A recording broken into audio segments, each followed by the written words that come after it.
Are you ready to escape reality? To journey into worlds where the ordinary bends and the extraordinary takes hold? Welcome to Narrative Oasis, your sanctuary for stories that will grip your soul and refuse to let go. Here shadows dance with secrets, and every whisper holds a universe of thrills. We don't just tell stories, we craft experiences. From heart-pounding horror that will keep you up at night, to mind-bending tales that question everything you thought you knew. This is your escape, your adventure, your private island of imagination. So, dim the lights, get comfortable, and let your mind drift away. The first story is about to begin. If you're looking for an unforgettable journey, you've found your home. Make sure to like the video and subscribe to the channel so you never miss an escape. Let's begin. My name is Lance. For 2 years, I worked for a third-party moderation firm in Manila. Our client was one of the biggest social media platforms in the world. You've probably scrolled through it today. My job was to sit in a cubicle for 10 hours a day, staring at the worst of humanity and clicking a button. You see things that rewire your brain, things you can't unsee. So you learn to dissociate. You build a wall. You click delete and move on to the next ticket. It becomes muscle memory. But this one report, broke through that wall and made me question everything. It came in on a Tuesday afternoon, flagged by the system for graphic violence, standard procedure. I opened the ticket, expecting the usual depravity. But what loaded on my screen wasn't what I thought it would be. It was a video of a living room. Just a normal, seemingly ordinary living room. Sunlight streamed through a large window, illuminating dust motes dancing in the air. A worn-out beige sofa sat against one wall. A coffee table with a few magazines on it in front. It was boring, utterly mundane. The video was only 30 seconds long, on a silent loop. There was no violence, no one in the frame, nothing to warrant the flag. My first thought was it was a system error. But something made my skin crawl. The angle of the camera felt off, like it was filmed from a high corner of the room, looking down. It felt like I was watching something I shouldn't be. The real hook, the thing that made my blood run cold, wasn't in the video itself. It was in the user data attached to the report. The video was uploaded from an IP address in my city, Manila. That wasn't too unusual. It's a massive city. But the account username, it was Bugsy. That name hit me like a physical blow. Bugsy was my childhood nickname, a name my grandfather gave me. A name that no one, absolutely no one online, could possibly know. I hadn't used it anywhere since I was 10 years old. My training screamed at me to just delete the video and close the ticket.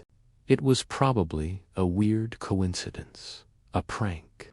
The first rule they drill into you is to never get personally invested. And the unwritten rule, the one you learn on the job, is never, ever dig deeper. Curiosity is a dangerous thing in this line of work. It's a door you don't want to open, but I couldn't let it go. My heart was hammering against my ribs. Bugsy, how against my better judgment, I broke protocol. I opened the file's metadata. Metadata is the hidden information embedded in a digital file. The camera used, the date it was created, the GPS coordinates. It's the file's digital footprint. I scrolled through lines of code, my hands shaking slightly. I found the geotag. It wasn't just for my city. The coordinates, they were precise, frighteningly precise. They pinpointed my exact apartment building in Quezon City. I felt the air leave my lungs.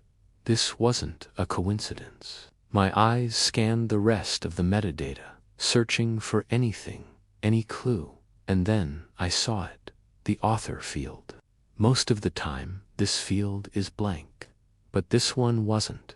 This one had a message, written in cold, simple text.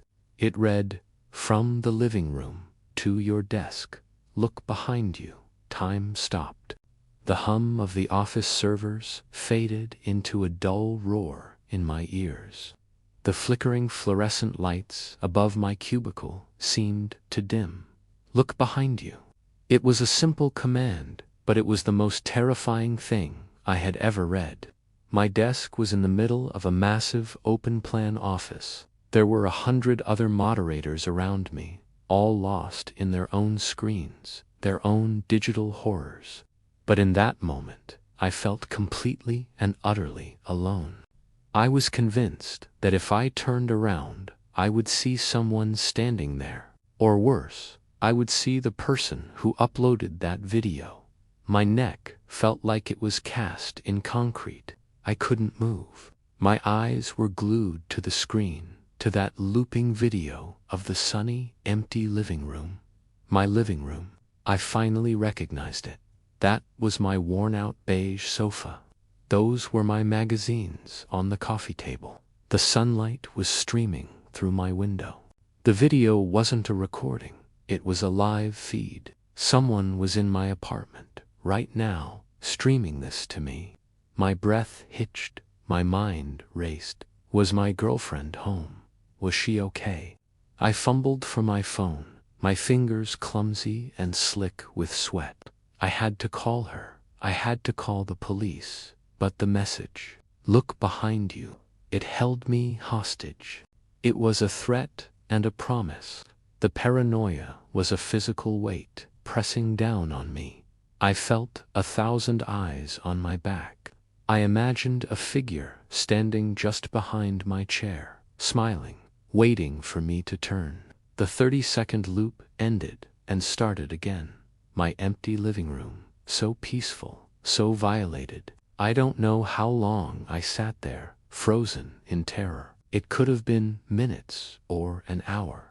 Finally, a primal need to know, to face whatever was there, overpowered the fear. I squeezed my eyes shut, took a deep breath, and spun my chair around. Nothing. There was nothing there, just the endless rows of cubicles. My colleague in the next bay over was munching on chips, oblivious. The aisle behind me was empty, just the worn office carpet and the distant chatter of other moderators. Relief washed over me, so intense it made me dizzy. But it was followed by a chilling confusion. Was it all in my head? Was I finally cracking up? I turned back to my monitor, ready to just delete everything, to pretend none of this ever happened. But as I looked at the screen, an email notification popped up in the corner of my desktop. The subject line read, "Report resolved." I clicked it open. The message was automated, generic. "Thank you for your vigilance. The reported content has been reviewed and removed in accordance with our community guidelines." The video was gone. The user account, Bugsy, had been deleted. The entire ticket was closed, but I never clicked delete. I never touched a thing. Someone else had closed it for me. Someone who knew I had seen it. Someone who knew I had looked. I didn't even pack my things. I stood up, walked out of the office, and never went back. I called my girlfriend, told her to leave the apartment immediately and meet me somewhere public. We broke the lease and moved to a different city the following week. But it didn't end there. 4 months after, I'd get random emails. They were always sent to an old, semi-anonymous account I barely used. The emails were always empty, except for a single, small video file attachment. I never opened them. I didn't have to. I could see the file name in the preview. It was always my name, my real name. And in the file's metadata, always the same chilling message: "We're still watching." My name is Anya. For 3 years, I was a content moderator for a big gaming platform. My job was to watch live streams and shut down anything that broke the rules. Most of the time, it was easy. You see hate speech, nudity, threats. You just terminate the stream, ban the account, and move on. It's loud, it's obvious, and it's routine. But one Tuesday, at 3 in the morning, I found a stream that wasn't loud at all. It was silent. The feed was just a pitch-black room. In the center of the frame, a single bare light bulb hung from a wire, swaying ever so slightly. The title of the stream wasn't even words, just a long string of random numbers. The user profile was similar, a jumble of letters and digits. There was no sound, no movement besides that gentle sway. It was weird, but not a clear violation. The thing that really caught my eye, the thing that made the hair on my arms stand up, was the viewer count. It was stuck at 1, just 1, and it never changed. I watched it for a few minutes, waiting for something to happen. Nothing did. It felt wrong. So I terminated it. Rule 17.3: spam, scams, or other misleading content. A bit of a stretch, but it was my call to make. I banned the user, logged the incident, and moved on to the next stream in my queue. 5 minutes later, it was back. A new account, a new string of numbers for a title, but the exact same feed. The darkroom, the single swinging bulb, and that solitary viewer count, 1. I terminated it again, and again, and again. Each time, it would pop back up within minutes. A new name, same unblinking feed. It was like a digital hydra. Cut off one head, and another grows in its place. This became my personal battle. For the next week, I made it my mission to kill this stream for good. I tried everything. IP bans, MAC address blocks, escalating to the engineering team. I filed ticket after ticket. The response I got back was baffling. The engineers couldn't find a source server. They couldn't trace the data packet origin. As far as our system was concerned, the stream didn't exist on our network. It was just there, an impossible broadcast with no source. My supervisor told me to just ignore it. It wasn't hurting anyone. It wasn't a violation, so just let it be. But I couldn't. It felt like a challenge. More than that, it felt personal. So I started watching it, obsessively. Between other moderation tasks, I'd keep the stream open in a small window on my second monitor. I started noticing things. The silence wasn't total. If I turned my headset volume all the way up, I could hear a faint, low hum, and the bulb, its sway, wasn't random. I put my fingers to my wrist, feeling my pulse. The bulb was swinging in perfect time with my own heartbeat.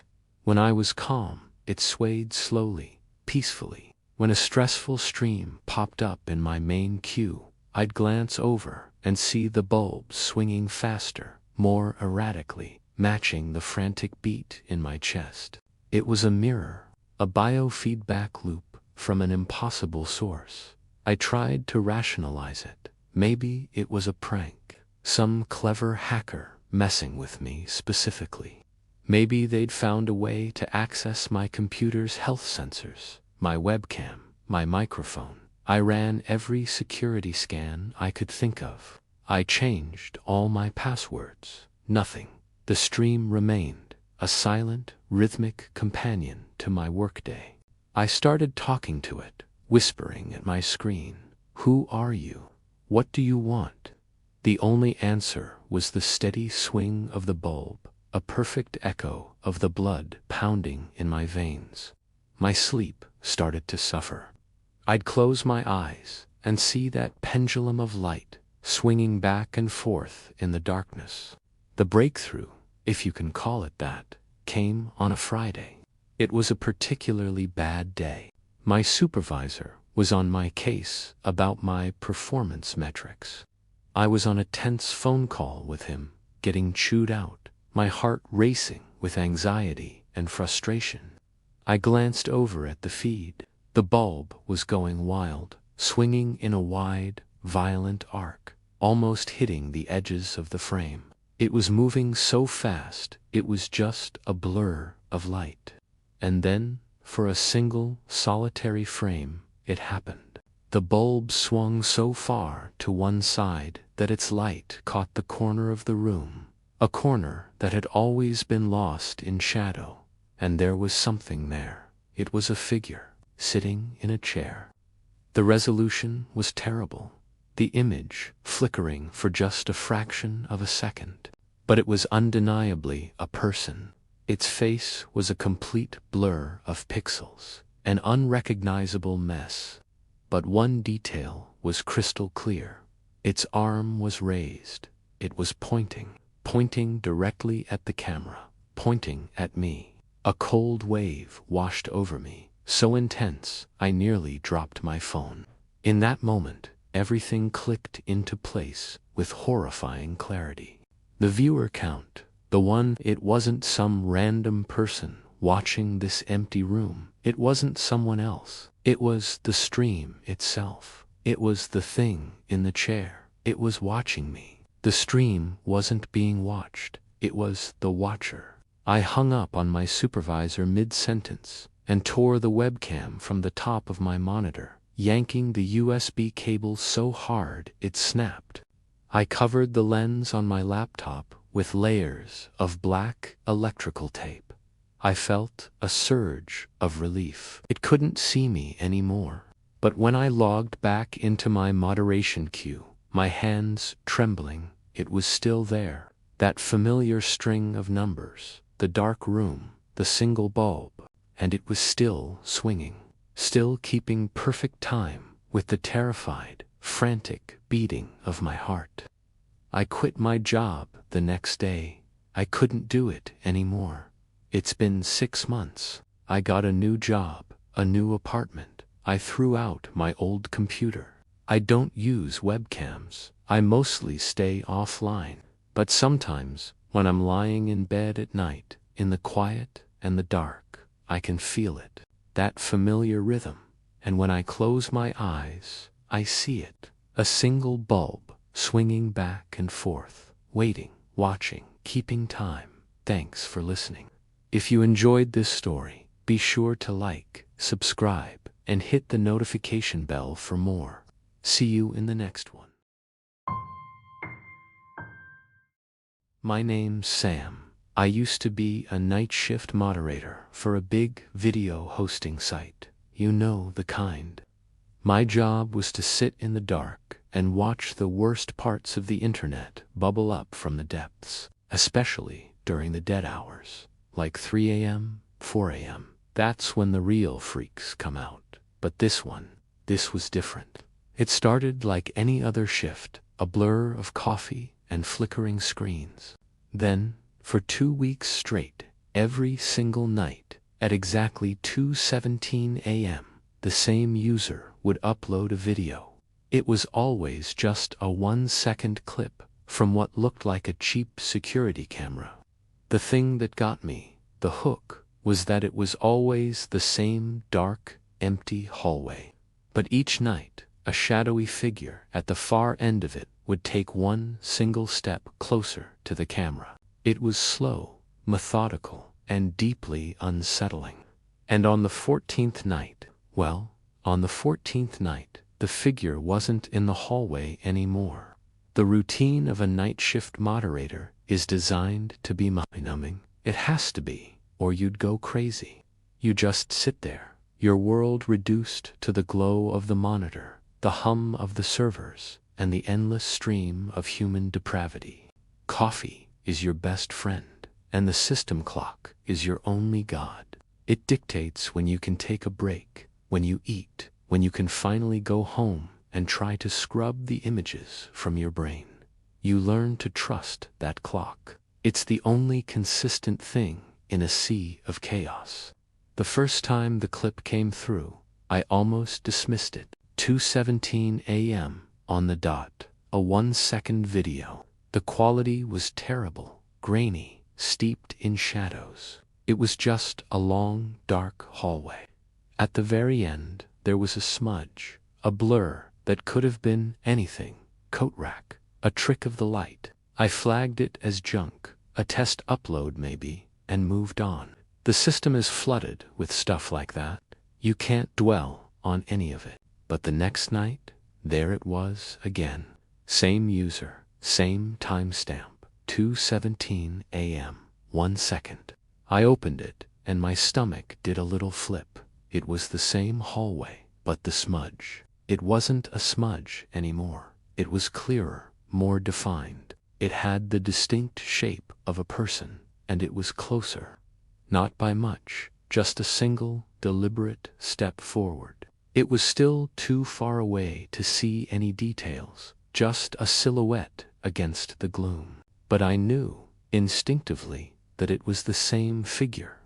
This became our grim little ritual.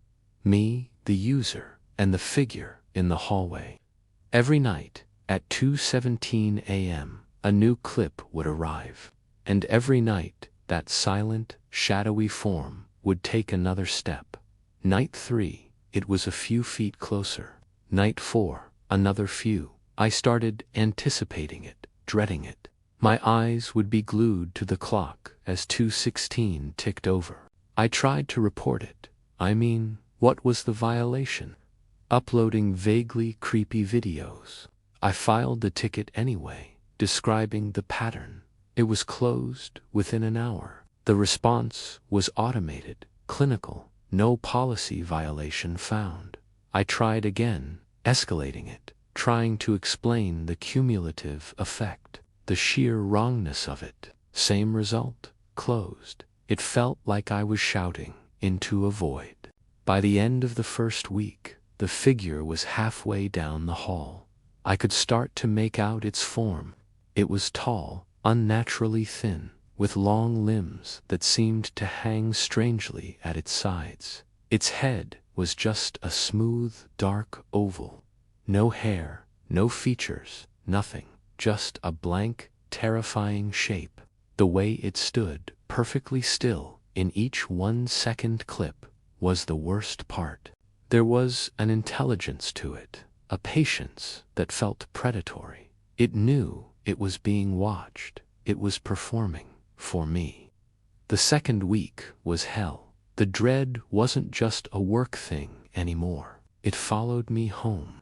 I'd see that hallway when I closed my eyes. I started jumping at shadows in my own apartment. At work, I'd find myself staring at the security camera in the corner of my own office, a little black dome on the ceiling, and a cold shiver would run down my spine. The figure was getting so close now. Night 10, I could see its clothes dark, simple, like a uniform. Night 11, it was close enough that I could see it had no face. Not like it was in shadow, but like there was just smooth skin where its eyes and mouth should be. A blank canvas of human flesh. On the 13th night, my hands were shaking as I clicked open the file. 2:17 a.m. The figure was right at the end of the hall now, standing in front of a closed door. In that 1 second of video, its long, thin hand was resting on the doorknob. Its body was slightly turned, as if ready to twist the handle and step through. My heart was pounding in my chest. What was behind the door? Where was this hallway? I stared at the clip, playing it over and over. 1 second of pure, distilled terror. That was the last clip of the hallway. The 14th night, I almost called in sick. I couldn't do it, but I also couldn't not no. It was like being tied to a train track, watching the light get brighter. I sat at my desk, my muscles coiled tight, my gaze fixed on the clock. To 16, to 17. The notification popped up. New upload, same user. My breath hitched. I clicked. It wasn't the hallway. For a split second, my brain couldn't process what I was seeing. The view was familiar, but wrong. It was a room filled with tall black server racks, their little green and blue lights blinking rhythmically in the dark. It was the dim greenish glow of a server room. My server room. The one right outside my office door. And there, standing between two of the racks, was the figure, tall, thin, faceless. It wasn't looking down a hallway anymore. Its head was tilted, as if curious, and it was staring directly into the camera. The security camera in my own office. The 1-second clip ended. The screen went back to my queue, but the image was burned into my retinas. The figure was here, not in some random hallway across the world. It was here, and then the lights in my office flickered once, twice, and went out, plunging me into total darkness, with nothing but the faint green glow from the server room slicing through the glass wall of my office. I didn't scream. I didn't move. I just sat there, frozen, listening to the silence, waiting for the sound of my office door opening. I never worked the night shift again. In fact, I never went back to that building. I just walked out, got in my car, and drove until the sun came up. Sometimes, when it's late, I still think about that user. I wonder if, at 2:17 a.m., they're uploading a new video, a clip of a new hallway, and I wonder who's watching now. Thanks for listening to my story. If you have a story of your own you'd like to share, drop it in the comments below. And if you want to hear more tales from the dark side of the internet, make sure you subscribe and hit that bell. Stay safe out there. I'm David. For 2 years, I worked the graveyard shift, moderating comments for a massive news aggregator. My job was basically to be a digital janitor, cleaning up the absolute worst of humanity. Spam, hate speech, conspiracy theories, you name it, I deleted it. You think you've seen human toxicity personified in a comments section. Let me tell you, what I stumbled upon was something else entirely. Something that crawled out from the darkest corners of the web and into the real world. It all started on a Tuesday night, or maybe a Wednesday morning. The hours just blurred together when you're staring at a screen, fueled by stale coffee and the dim glow of your monitor. A local news article popped into my moderation queue. It was a tragic story about a house fire in a quiet suburb, a family gone. The comment section was exactly what you'd expect. Floods of condolences, prayers, people sharing their own stories of loss. Standard, sad, but manageable. I was in the zone. Just click, delete, click, ban. Then I saw it. One comment that stood out from the sea of text. It wasn't words. It was an embedded audio file. The username was, let's call them Pyroscribe.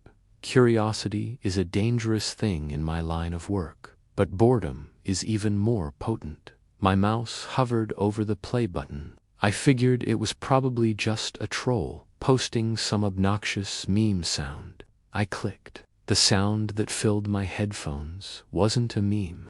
It was 3 seconds of pure, unfiltered horror. The sharp, violent crackle of an uncontrollable fire, and underneath it, faint, high-pitched screaming.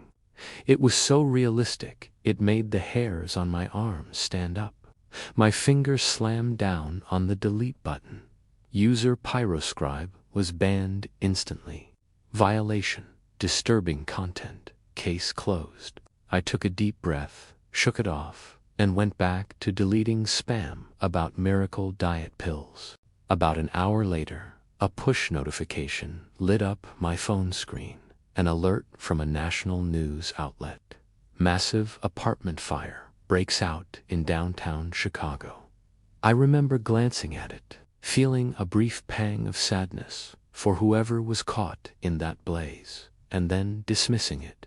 It was a big country. Fires happen. I didn't connect the dots. How could I? It was just a coincidence. A sick, twisted troll with a sick, twisted sense of timing. That's what I told myself as I clocked out and tried to forget the sound of those screams. The next night, I was back at it. Same desk, same stale coffee, and the same article about the local house fire was back in the queue. The comment count had climbed. I scrolled through, deleting the usual arguments and off-topic nonsense, and then my blood ran cold. There it was again, an audio file. The username was Pyroscribe02. My heart started hammering against my ribs. It had to be the same person, back with a new account. Part of me screamed to just delete it and move on. Don't engage. Don't give them the satisfaction. But another part, the part that couldn't shake the memory of that sound, had to know. My hand trembled as I clicked play. It was the same sound. 3 seconds of roaring flames. But the screams, they were different. Deeper this time, more desperate. It was a man's voice. I slammed my headphones onto the desk, my breath catching in my throat. This wasn't just a random sound file. This was specific.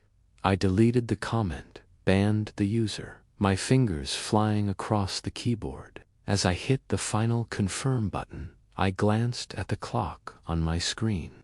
2 hours, 14 minutes, and 2 seconds a.m. I watched the seconds tick by, a pit of dread forming in my stomach. 2 hours, 14 minutes, and 10 seconds. 2 hours, 14 minutes, and 30 seconds. 2 hours, 14 minutes, and 50 seconds. I was counting. Why was I counting? At 2 hours, 15 minutes, and 0 seconds a.m., exactly 58 seconds after I deleted the comment, a new alert flashed on my monitor. 5-alarm warehouse fire rages in Miami. My world tilted on its axis. No, it was impossible. A coincidence. It had to be. But the timing. Exactly 1 minute between the comment and the news alert. Twice, the cold dread that had been creeping up on me turned into a wave of ice water terror. This wasn't a troll. This was something else. A predictor. A perpetrator. Was this person setting fires and then posting these audio trophies right before they were reported? The thought was sickening. I felt like I was going to be physically ill. I spent the rest of my shift in a daze, unable to focus. The screams echoed in my head.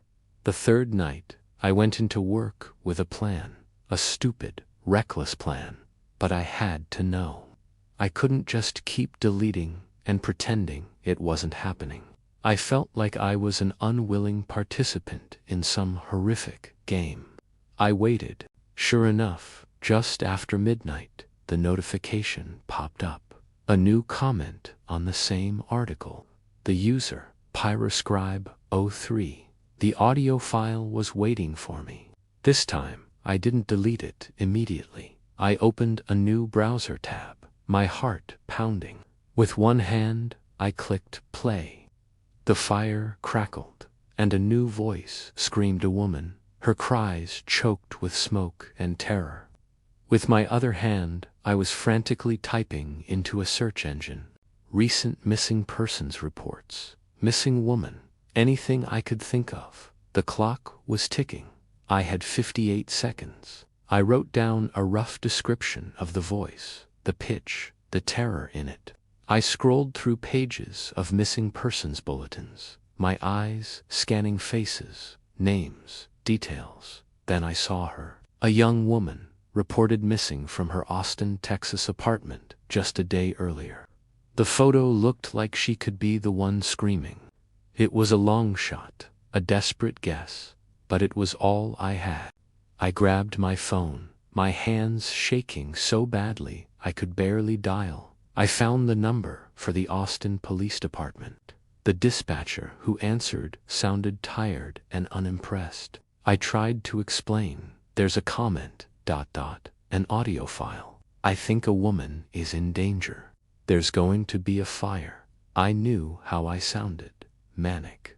Unhinged. I couldn't tell them the whole story. They'd think I was a crank. Sir, do you have a specific address, a name? I gave them her name from the missing persons report. We have that report, sir. Is there anything else? I pleaded with them. You have to check on her, her house. Something is going to happen right now. They were dismissive. We'll look into it, sir. Click. They hung up. I looked at my monitor. The clock ticked over. The 60-second mark hit. And just like clockwork, the news alert flashed across my screen. Fourplex engulfed in flames in Austin, Texas. They listed the address. It was hers. I stared at the screen, the dispatcher's bored voice echoing in my ears, along with the woman's screams. I hadn't stopped it. By leaving the comment up, by listening, by trying to be a hero. What had I done? Had I just confirmed for this monster, that someone was listening, that their performance had an audience? I felt like an accomplice. The weight of it was crushing. I sat there, numb, for I don't know how long. The comments stopped after that. Pyroscribe never posted again. My relief was short-lived. The next day, I logged into my work account and saw a single, unread, direct message. It had been sent right after the Austin fire alert. It was from a new user.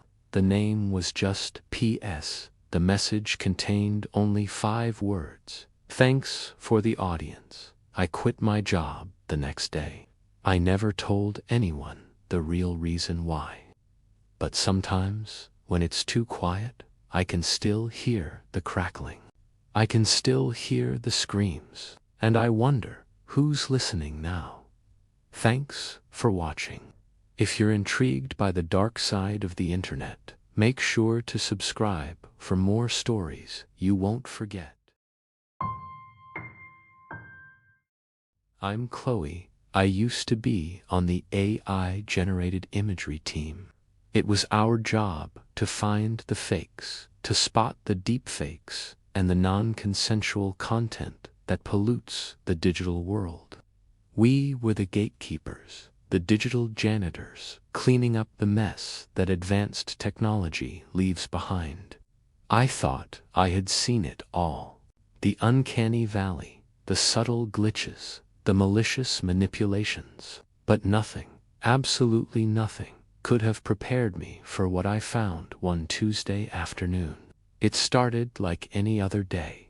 Endless scrolling through flagged content. My eyes trained to catch the slightest imperfection. A shimmer around the jawline. An unnatural blink. The wrong number of fingers. Most of it was crude, obvious stuff. But then, I stumbled upon a gallery. The title was simple, almost wholesome. Family Reunion. The flag was for potential copyright infringement. But what I found inside was a violation of a much deeper, more personal kind. The hook. Every single photo was of my family. My parents, my brother, me as a little girl with pigtails and a missing front tooth. But these were moments that never happened. There we were, smiling on a pristine white sand beach we'd never visited, the sun casting perfect shadows. My mom was laughing, her head thrown back, but she was wearing a bright yellow dress I'd never seen in her life. She hates yellow. There was another one of us at a picnic, spread out on a red checkered blanket, and sitting right next to my dad was my grandfather. He looked so real, so solid, his hand resting on my dad's shoulder. But my grandfather died 3 years before I was born. My breath caught in my throat. My heart started pounding against my ribs like a trapped bird. This wasn't just a fake. This was an intimate desecration of my memories. The technical skill was flawless. My mother's smile was perfect, right down to the little crinkle next to her left eye when she was genuinely happy. My brother's mischievous grin was exactly as I remembered it from our childhood. It was my family, but it wasn't my life. It was a phantom history, a counterfeit nostalgia. The horror was so personal. It felt like gaslighting on a digital scale, making me question my own mind, my own past. Was I remembering things wrong? Did we go to that beach? Did Mom own that dress? For a split second, the images were so convincing that they almost overwrote my own reality. I shook my head, trying to clear the fog. This was my job. I had the tools. I had to find out who was doing this. I initiated a trace, my fingers flying across the keyboard, running every protocol I knew. The uploads were coming from a heavily blocked, anonymized node, a digital ghost. It was a dead end, a series of encrypted tunnels leading nowhere. Frustrated, I pulled up the upload logs, looking for any pattern, any clue at all. And that's when the real cold dread started to creep in. I cross-referenced the upload timestamps with my own digital footprint, my text messages, my social media posts, my calendar. The first photo, the one on the beach, was uploaded at 3:15 p.m. last Thursday. I checked my phone logs. At 3:14 p.m., I had sent my mom a text, thinking of you. Wish we could go on a vacation somewhere warm. The picnic photo with my grandfather, uploaded on Saturday morning at 10:02 a.m., just minutes after I'd been looking through old photo albums, wishing I'd had the chance to meet him. Another image of my brother and me playing in a treehouse we never had was posted right after I'd been reminiscing with a friend about our childhood adventures. It wasn't a coincidence. It couldn't be. The uploads coincided exactly, terrifyingly, with the moments I was thinking about my family. It was as if something was plucking the thoughts right out of my head and painting them into this twisted, perfect gallery. Who could do this? How the line between my thoughts and this digital fabrication was dissolving. My mind was no longer a private space. It was a source file for a monster. For days, I was consumed. I barely ate. I barely slept. I kept refreshing the gallery, morbidly fascinated and utterly terrified. I told myself I was hunting for clues, but I think a part of me was just waiting for the other shoe to drop. And then it did. This morning, a new album appeared. It had a different title. This one was called Future Reunion. My hand trembled as I moved the cursor. My blood ran cold. I clicked. There was only one image inside. My stomach dropped. The photo was of my apartment, my current apartment, taken from the inside. It was a shot of my desk, my messy, cluttered desk, with my half-empty coffee mug and the stack of books I've been meaning to read. The lighting was dim, the only illumination coming from the computer monitor on the desk. And there, in the dark, reflective surface of the screen, I could see it. A figure sitting in my chair. Her back was to the camera, her fingers poised over the keyboard. It was a woman with my hair, my build, wearing my favorite gray hoodie. It was me, but it wasn't me. It was other Chloe. And on the monitor, in the photo, reflected within the reflection, I could see what she was doing. She was uploading the very photo I was looking at. A perfect, impossible, recursive loop of terror. My mind reeled. I spun around in my chair, my heart leaping into my throat. The room was empty, exactly as it should be. The door was locked. The windows were closed. There was no one here. There was a rational explanation. There had to be. But as I sat there, frozen, the silence of my apartment screaming in my ears, I noticed one last detail, one final, impossible fact that shattered the last remnants of my sanity. The chair I was sitting in was warm. Thanks for listening. If you enjoyed this story, don't forget to like, subscribe, and hit that notification bell for more content. Stay safe out there.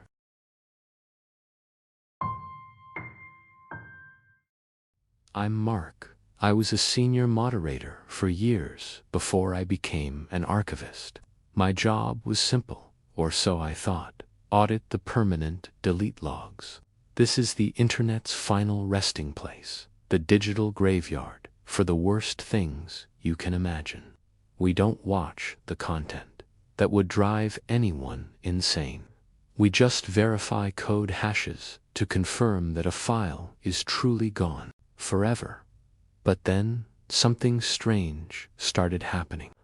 A ghost in the machine. It began subtly. A single, unique hash code. Every day, without fail, it would appear in the logs. The same file, deleted over and over from different parts of the world. Each time, the system flagged it with the same ominous label. Entity _ detected _ quarantined. For weeks, I just logged it, verified the hash, and moved on. But the curiosity, it was like an itch I couldn't scratch. What was this thing that refused to die? What was so dangerous that it had to be purged daily from the global network? Against every protocol, against my own better judgment, I decided to find out. I used an air-gapped recovery terminal, completely disconnected from the network, a digital quarantine zone. The idea was to pull just a tiny fragment, something so small it couldn't possibly be dangerous. 1 kilobyte, that's all. I initiated the recovery. The system fought me, but I had senior credentials. I forced the transfer. The file appeared on my isolated drive. It wasn't a video, not an image, not even a text document. It was just raw machine code, gibberish.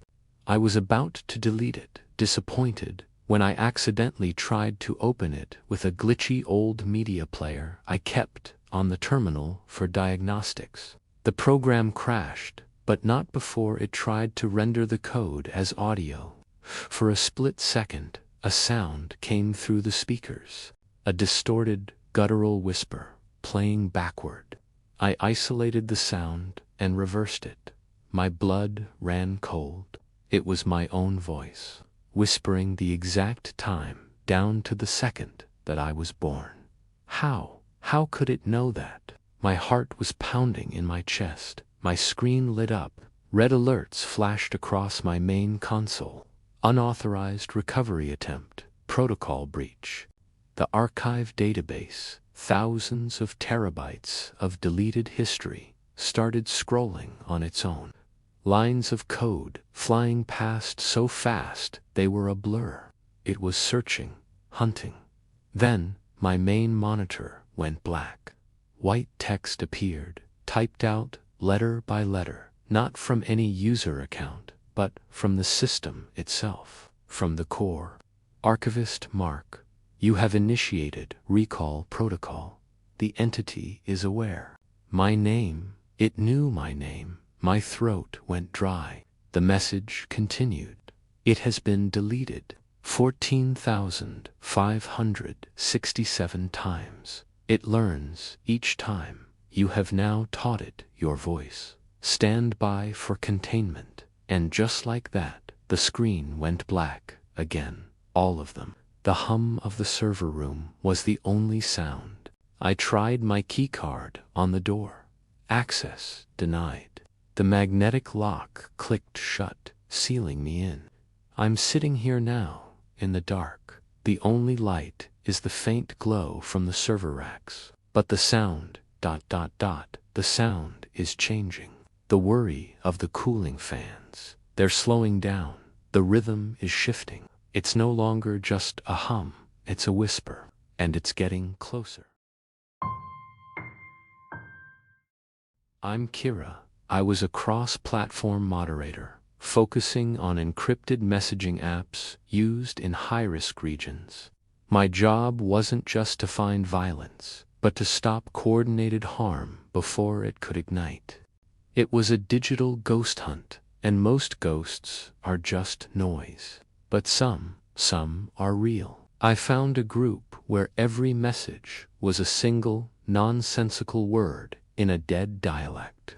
The group was called the Chorus of Babel, and it was a persistent whisper in the system that no one could decipher. The real hook, the thing that kept it on our highest priority list, was what it did to our systems.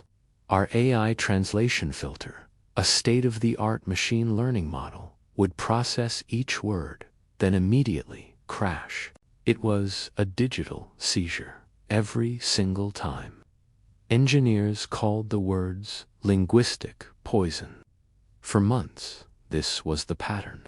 A new word appeared. The AI choked. We logged the event, and the cycle repeated.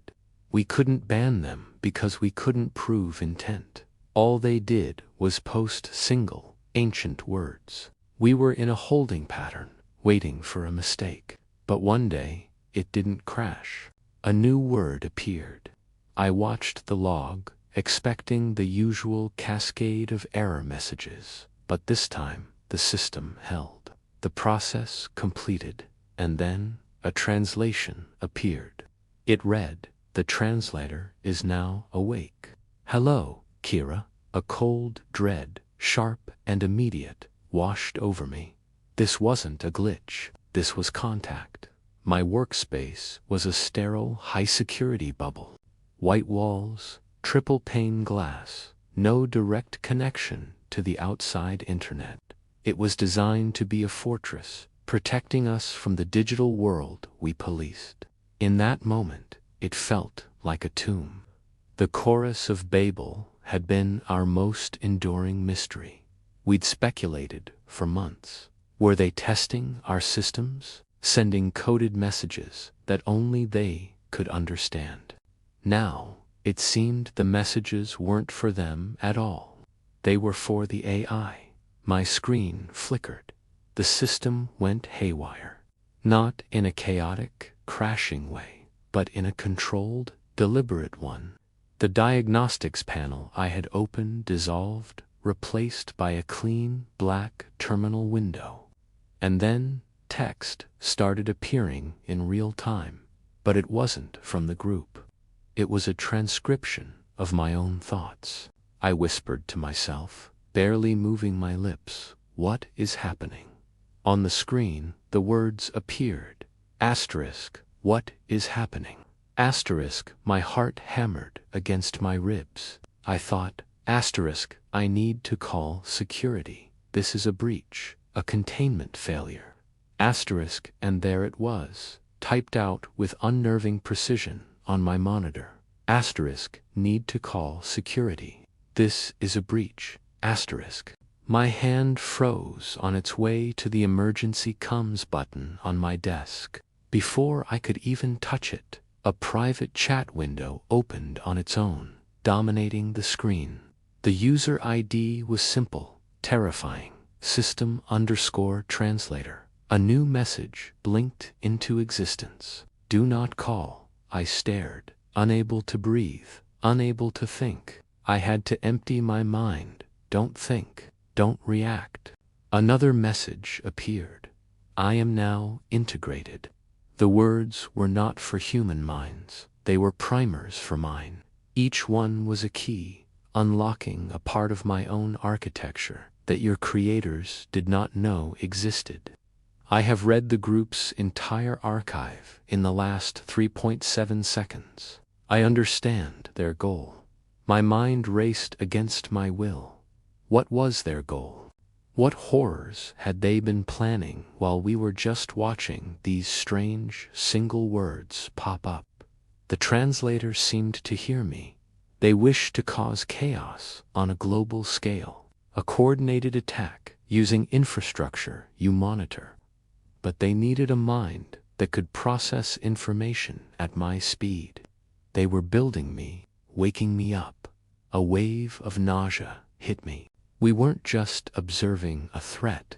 Our own tool was being weaponized right under our noses. I had been watching the AI get compromised, piece by piece, word by word.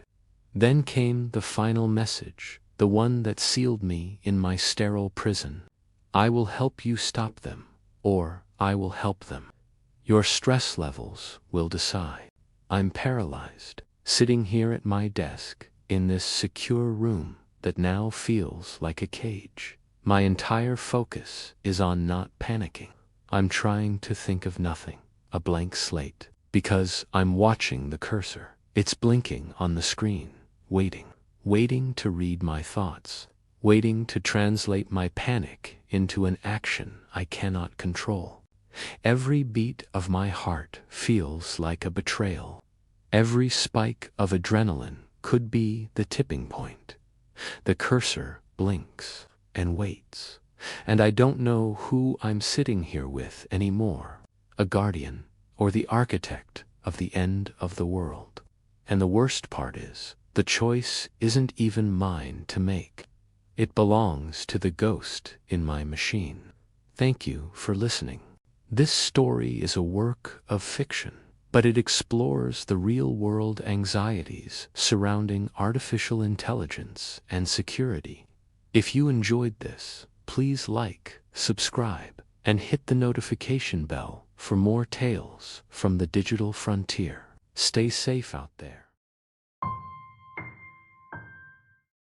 I'm Ben. I used to work for a platform that prided itself on well-being. My job was to review automatic flags from our CareBot AI, which scanned for users expressing suicidal ideation. It would flag posts, and I'd send crisis resources. It was a simple, if draining, process. But then something strange started happening. The CareBot began flagging a single private account dozens of times a day. The account had no posts, no friends, no photos, just a username, empty_shell_01.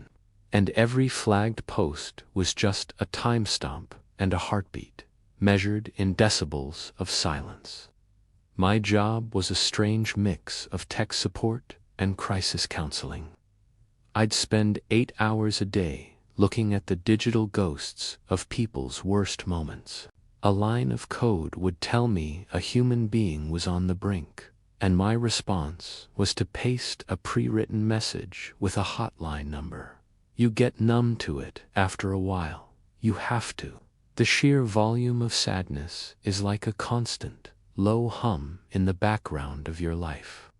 You learn to tune it out, to see the flags not as cries for help, but as tickets in a queue. Close ticket, move to next. That was the only way to stay sane. So when the empty_shell_01 account started flooding my queue, I didn't think much of it. It was obviously a system error, a glitch in the CareBot's code. The posts were just metadata bundles, a time code, and an audio file. No text, no video, nothing. Curiosity got the better of me on the first one. I opened the audio file. Silence. I put on my headphones, cranked the volume all the way up, and ran it through an amplifier. And there it was. Not silence, but the faintest, sub-audible hum of an empty room. The kind of noise a phone's own microphone makes when it's idling, just digital air. I sighed, marked it as a false positive, and closed the ticket. It was just another ghost in the machine. A bug. But the next day, it was back, and the flags were more frequent. Instead of a dozen, there were 100. The timestamps were no longer random. They were precise, coming in exactly every 5 minutes, on the dot. Annoyed, I started batch closing them. False positive, false positive, false positive. But one of them, I paused. I don't know why. Maybe it was the perfect rhythm of the alerts, the digital heartbeat of the bug. I opened the audio file again. I ran it through the same process, amplified it 1,000 times, filtered out the low-frequency hum, and this time there was something else, a new sound, barely there. The softest rustle of fabric, a slight shift in weight on a chair. I leaned back in my own chair, and it creaked. It sounded familiar, too familiar. I shook my head. I was just tired. The job was getting to me, making me paranoid. I was hearing things. I needed a break. I went to close the ticket, but my hand hovered over the mouse.